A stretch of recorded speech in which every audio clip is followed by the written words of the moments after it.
মালদা উত্তর লোকসভা কেন্দ্রে প্রার্থী হয়েছেন মোহাম্মদ সোহেল। মুর্শিদাবাদ লোকসভা কেন্দ্রে প্রার্থী হয়েছেন হাবিব শেখ। বসিরহাট লোকসভা কেন্দ্র থেকে প্রার্থী হয়েছেন মোহাম্মদ শহীদুল ইসলাম মোল্লা। ঝাড়গ্রাম লোকসভা কেন্দ্র থেকে প্রার্থী হয়েছেন অধ্যাপক বাপি সরেন। জয়নগর এসসি লোকসভা কেন্দ্র থেকে প্রার্থী হয়েছেন মেঘনাথ হালদার। বারাসাত লোকসভা কেন্দ্র থেকে প্রার্থী হয়েছেন তাপস ব্যানার্জি। মথুরাপুর লোকসভা কেন্দ্র থেকে প্রার্থী হয়েছেন অধ্যাপক অজয় কুমার দাস। শ্রীরামপুর লোকসভা কেন্দ্র থেকে প্রার্থী হয়েছেন সারিয়ার মল্লিক বাপি।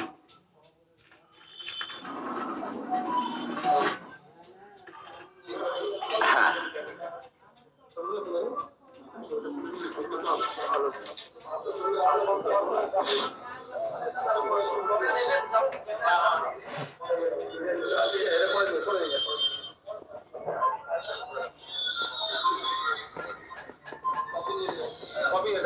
কপি একটা করে প্রত্যেকে পেয়ে যাবেন।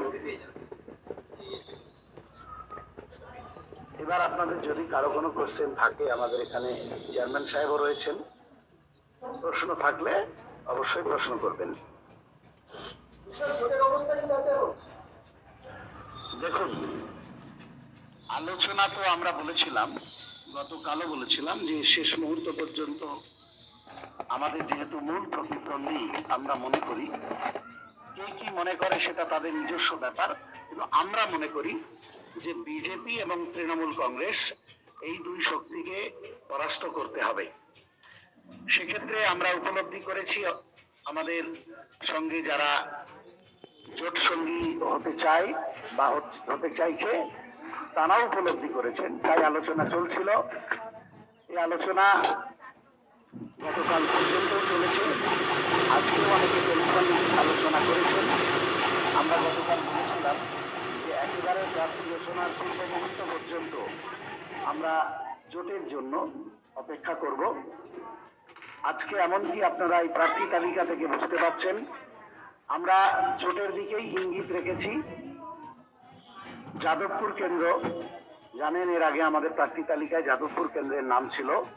যাদবপুর কেন্দ্র আমাদের জন্য কিন্তু খুব সেন্সিটিভ, কারণ যাদবপুরের মধ্যে ভাঙড় বিধানসভা পরে আমাদের জন্য এটা খুব সদর্থক সিট, সদর্থক আসন।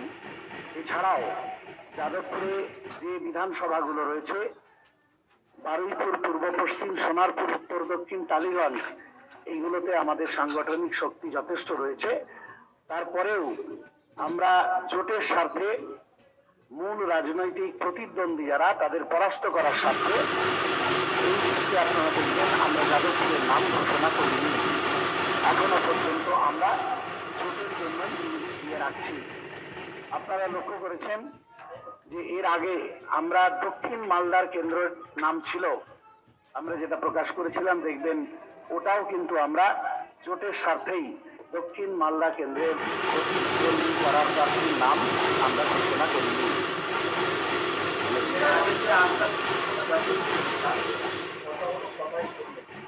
সাধারণভাবে দেখবেন খুব বেশি নাই, দুটো তিনটে এদিক ওদিক হয়েছে, সেটা জোটের জন্যই দীর্ঘ পরপর আলোচনা হচ্ছে। আলোচনা চলার জন্য আমরা এই সিটে অল্টারনেট কিছু করতে হয়েছে আমাদের।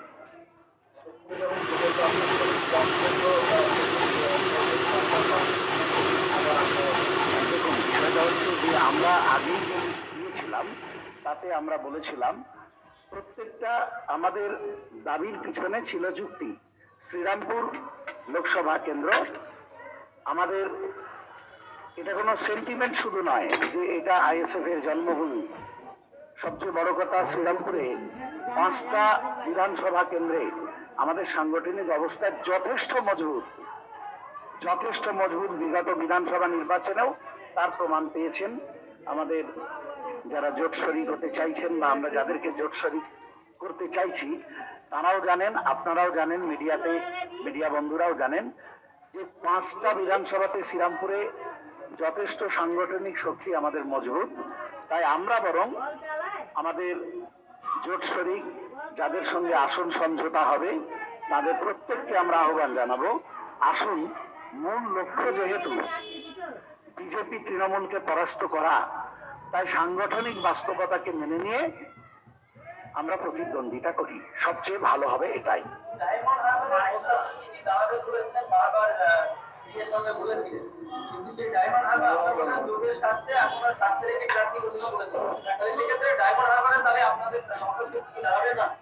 না, আমি বলেছি যে দেখুন, প্রাথমিক পর্যায়ের প্রথম পর্যায়ের এটা প্রার্থী তালিকা ঘোষণা হয়েছে। আমরা অনেকগুলো সিটি ছেড়ে রেখেছি। তার মধ্যে যেমন বহরমপুর, মুর্শিদাবাদের বহরমপুর লোকসভা কেন্দ্রে প্রার্থী দেওয়ার কথা আমাদের ভাবনা চিন্তা রয়েছে, আমাদের দাবি রয়েছে। ডায়মন্ড হারবারও তেমন। মুর্শিদাবাদ লোকসভা কেন্দ্র ওই একই কথা, জোটের ভাবনার কথা ভেবে আমরা মুর্শিদাবাদ লোকসভা কেন্দ্র ছেড়ে রেখেছি। বহরমপুর লোকসভা কেন্দ্রে প্রতিদ্বন্দ্বী প্রার্থীর নাম ঘোষণা করিনি। একই রকম ভাবে আমরা আমাদের আলোচনার মধ্যে ডায়মন্ড হারবারও রয়েছে। ডায়মন্ড হারবার নিয়ে আমাদের পার্টির যিনি চেয়ারম্যান, আমাদের বিধায়ক, পার্টির প্রধান মুখ নৌসাদ সিদ্দিকী ভাইজান, তিনি ইচ্ছা প্রকাশ করেছিলেন এবং গতকালও তিনি আমাদের সঙ্গে এ বিষয়ে ইচ্ছা প্রকাশ করে অন্তত জোর দিচ্ছেন যে আমি যেহেতু ইচ্ছা প্রকাশ করেছি, আমি ডায়মন্ড হারবারেই প্রতিদ্বন্দ্বিতা করব। কিন্তু এই বিষয়ে তো আমাদের আলাপ আলোচনা করতে হচ্ছে, অনেকগুলো বিষয় নিয়ে আলোচনা করতে হচ্ছে। পার্টির মধ্যে ডায়মন্ড হারবারের কর্মী, সমর্থক, দরদি, দক্ষিণ 24 পরগনা জেলার নেতৃত্ব সবাই আর নওশাদ ভাইজান সহ সবাই চাইছেন তাকেই প্রতিদ্বন্দ্বী হিসেবে ওখানে দাঁড় করাতে। কিন্তু আমাদের সাংগঠনিক যে বিষয়টা আছে, রাজ্য কমিটিতে মতামত করেই সেটা ফাইনালাইজ করা হবে। আর তার সঙ্গে জোটের বিষয়টা তো থাকছেই। সেই জন্য আমরা ওই সিটটা নিয়ে এখনই কোনো সিদ্ধান্ত নিইনি, তবে আলোচনার মধ্যেই আছে। সেই সিদ্ধান্ত নিশ্চয়ই সময় মতো আপনাদের জানিয়ে দেবো। আমরা আগেই বলেছি যে বহরমপুর সহ বেশ কিছু লোকসভা কেন্দ্রে আমরা প্রার্থী দেব, কিন্তু জোট যদি হয়, জোটের স্বার্থে আমরা সেগুলো ভাবনা চিন্তা করতে, পুনর্বিবেচনা করতে রাজি আছি।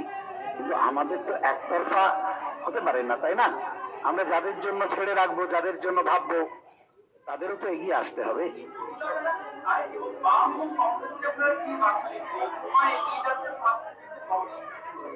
দেখুন, জটিলতা আমি বলবো না, জটিলতা বলে আমি বিষয়টাকে আরেকটু জটিল করতে চাইছি না। আমার মনে হয় পারস্পরিক বোঝাপড়ার ভিত্তিতে খুব দ্রুতই সিদ্ধান্তে পৌঁছতে পারবো। বিগত বিধানসভা নির্বাচনে আপনারা দেখেছিলেন, প্রথম দিকে যখন আলোচনা শুরু হলো তখন মনে হচ্ছিল কিছুই হবে না, কিন্তু শেষের দিকে দেখলেন যে সিটের ভাগাভাগি, আসন সমঝোতা, সেটা কমপ্লিট হলো।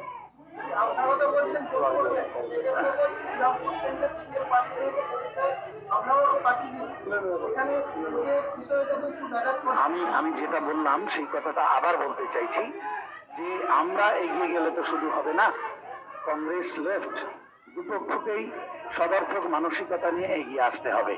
আমরা যেমন যাদবপুর, আমাদের খুব সংসদীয় ক্ষেত্রটা, যাদবপুর সংসদীয় ক্ষেত্রে আমাদের জন্য সেন্টিমেন্ট, আমাদের জন্য বাস্তবতা, আমাদের জন্য সদর্থকতা থাকলেও আমরা এটা পরিত্যাগ করতে রাজি আছি, ছাড়তে রাজি আছি। তেমন শ্রীরামপুর নিয়েও তাদেরকে পজিটিভ ভাবনা ভাবতে হবে, সাংগঠনিক বাস্তবতা নিয়ে ভাবতে হবে।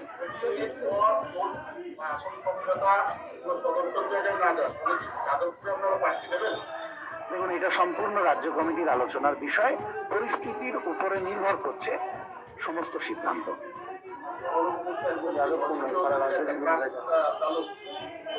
শুধু বহরমপুর বা দক্ষিণ মালদা বা আপনার ওই যাদবপুর বা বহরমপুর বিষয় নয়, আমরা আগেই বলেছি, আবারও বলছি, পরিস্থিতির উপরে নির্ভর করছে, আলোচনার উপরে নির্ভর করছে যে আমরা দ্রুত সিদ্ধান্ত নেব। সেক্ষেত্রে রাজ্যের বিভিন্ন জায়গাতে আমরা প্রার্থী, যদি আমাদের শেষ অবধি জোট না হয় তাহলে তো আমাদের একার সাংগঠনিক সিদ্ধান্ত নিয়ে চলতে হবে, সেই জন্য সিদ্ধান্ত পরবর্তীতে হবে।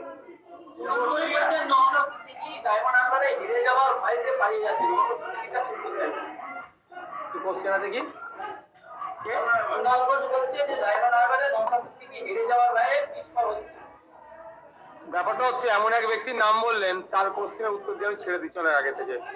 অন্য কোনো নেতা নেত্রী তাদের জিজ্ঞাসা করলে, কোশ্চেন করলে আমি অ্যান্সার দেবো। স্কয়ার ফুট নাকি যার নাম বলে ডাকে তো।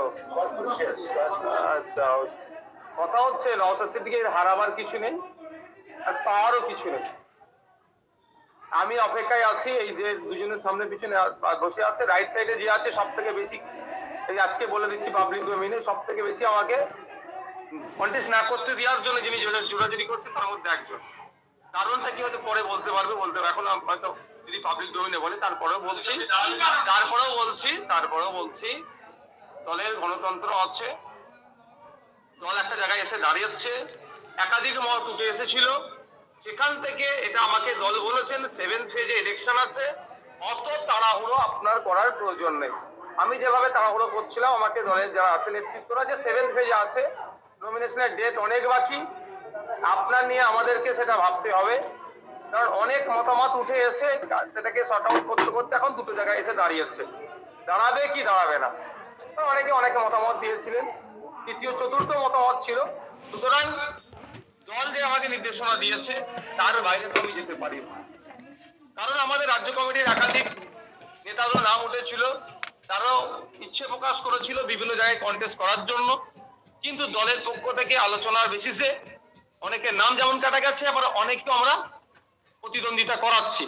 সুতরাং আমার ক্ষেত্রে আশা করব যেমন ভাবে আমাদের রাজ্য কমিটি প্রতিদ্বন্দ্বিতা করাচ্ছেন, আমারটাও আমার যেটা আমি ডিমান্ড রেখেছি সেটাকে হয়তো তারা অ্যাকসেপ্টই করবে। আমি মানসিক ভাবে এই জায়গায় দাঁড়িয়ে বসে বলছি, এই জায়গায় বসে হচ্ছে আমার যে প্রথম দিনে যে অবস্থায় ছিলাম, আজকেও আমি 100% ওই এনার্জিতেই আছি। না, ওই প্রশ্নগুলো অবাঞ্ছিত প্রশ্ন হচ্ছে যারা করেছে।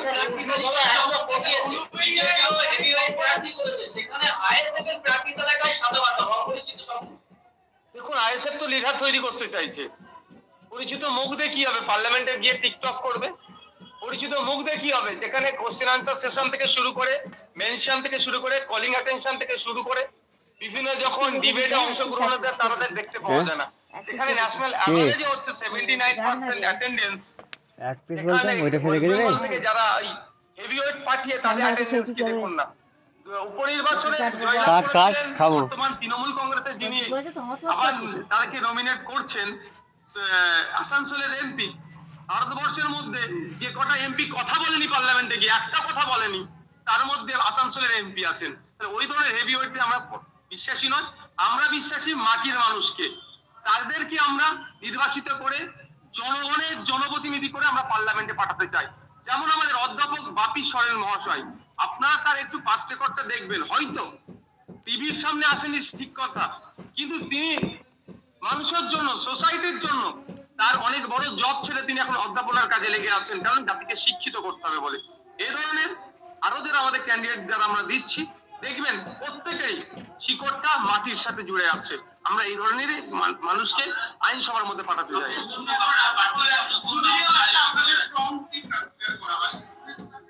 অবশ্যই শুধু নট অনলি উলুবেড়িয়া, আমরা যে জায়গাগুলো বলেছে বা মাস্টার সাহেব অনেক সিটের নাম বলেনি। দেখুন, আবারও বলছি, আমরা প্রধান শত্রু আমরা মনে করি বিজেপিকে, তাদেরকে হারাতে হবে। আর ওই বিজেপিকে বাংলায় যারা স্থান করে দিয়েছে তৃণমূল, তাদেরকেও পরাস্ত করতে হবে। সেই দুটো শক্তিকে পরাস্ত করার জন্য এখনো পর্যন্ত বাম এবং কংগ্রেসের প্রতি আমাদের পক্ষ থেকে পজিটিভ বার্তা। আমরা রাজ্যবাসীকে যে দুর্নীতির হাত থেকে বাঁচানোর জন্য, তৃণমূল বিজেপির সাম্প্রদায়িক শক্তির হাত থেকে বাঁচানোর জন্য এখন আমাদের পক্ষ থেকে পজিটিভ দেখেছি। এটা যদি তারা মনে করে যে এটা আমাদের দুর্বলতা, তাহলে কিছু করার নেই। আমাদের আইএসএফ নিজস্বতা আছে, তার আইডিওলজি নিয়ে চলছে। আগামী দিনে দ্বিতীয় পর্যায়ে যখন ক্যান্ডিডেট লিস্ট ঘোষণা করব, তখন আপনারা নিশ্চিতভাবে অন্য কিছু দেখতে পাবেন। হয়তো যে সিটগুলোর নাম মাস্টার সাহেব এখন বললো না, সেই সমস্ত সিটগুলোতে আমাদের যে সমস্ত প্রার্থীরা, আমাদের সব থেকে বড় কথা হচ্ছে আমাদের কর্মীদের ডিমান্ড। রাজ্যের বিভিন্ন জায়গাতে আমাদের কর্মীদের ডিমান্ড এবং তারা প্রার্থী আমাদেরকে যা সাজেস্ট করছে, আমাদের যথেষ্ট শক্তিশালী প্রার্থী লিস্ট আছে। আমি দায়িত্ব নিয়ে বলতে পারি, অন্যান্য রাজনৈতিক দল যে চমকের কথা বলছেন, কে ক্রিকেটার দিচ্ছে, কেউ নায়ক দিচ্ছেন, কেউ বাইরে থেকে নিয়ে আসছেন, যদিও বাইরের বহিরাগতটা আমি বিশ্বাসী নয়, সব আমরা ভারতীয়। তারপরেও বলছি, আমরা যে করেছি মাটির সাথে যুক্ত আছে। একদিকে যেমন অ্যাডভোকেটসরা রেডি আছেন, প্রফেসররাও আছেন, বিভিন্ন শ্রেণীর মানুষদেরকে নিয়ে আমরা যাদের শিকড় যাদের মাটির সাথে যুক্ত, তাদের নিয়ে আমরা ভেবে রেখেছি। কিন্তু বিরোধ স্বার্থে আমরা এখন এই ফার্স্ট ফেজে আমরা লিস্টটা পাবলিশ করলাম, প্রয়োজন আমরা সেকেন্ড ফেজ পাবলিশ করতে পারি। বাংলাদেশের সাথে আপনাদের জোর ছিল, কিন্তু বেশ কিছু আসলে দেখা গেল আপনারা আইএসএফ প্রার্থী দিলেন, আর তাতে কি বাংলাদেশের সাথে একটা দূরত্ব মানে তৈরি হলো না? যে এখানে যেহেতু বাম প্রার্থী ইতিমধ্যে শ্রীরামপুরে তিনি নির্বাচনের ময়দানে নেমে পড়েছে, কি বলবেন? দেখুন, দূরত্বটা না বাড়ে সেই জন্য আমরা এতদিন অব্দি অপেক্ষা করেছিলাম, কারণ এই ভোটের সময় অলরেডি নোটিফিকেশন শুরু হয়েছে, নমিনেশন শুরু হয়ে গেছে। একটা দিন পিছিয়ে যাওয়া মানে একটা নয় 3টে দিন আমরা করে পিছিয়ে যাচ্ছি। স্বাভাবিকভাবে আমাদের কর্মী সমর্থকদের আবেগ, ভালোবাসা, তাদের চাওয়া, তাদের ডিমান্ড আমরা কিছুটা হলেও হয়তো সময়ের সাথে দিতে পারিনি। লক্ষ্য একটাই ছিল যে জোরটা যাতে হয়, কিন্তু একটা নির্দিষ্ট সময় পর্যন্ত অপেক্ষা করা দরকার। আমরা অপেক্ষা করছি। আমরা আমাদের পক্ষ থেকে ঘোষণার পরেও আপনারা লিস্ট দেখলে বুঝতে পারবেন যে দ্বিতীয় ফেজের ঘোষণাতেও আমরা আশা করবো যাতে এমন না ঘোষণা করা হয় আপনার কথা অনুযায়ী যে লেফট দিয়েছে বা কংগ্রেস দিয়েছে সেখানে আমরা দিচ্ছি, এটা না হয়। সেটা হচ্ছে দেখার দায়িত্ব আমার মনে হয় সব থেকে বড় শরিক যারা দাবি করে লেফট ফ্রন্ট কংগ্রেস।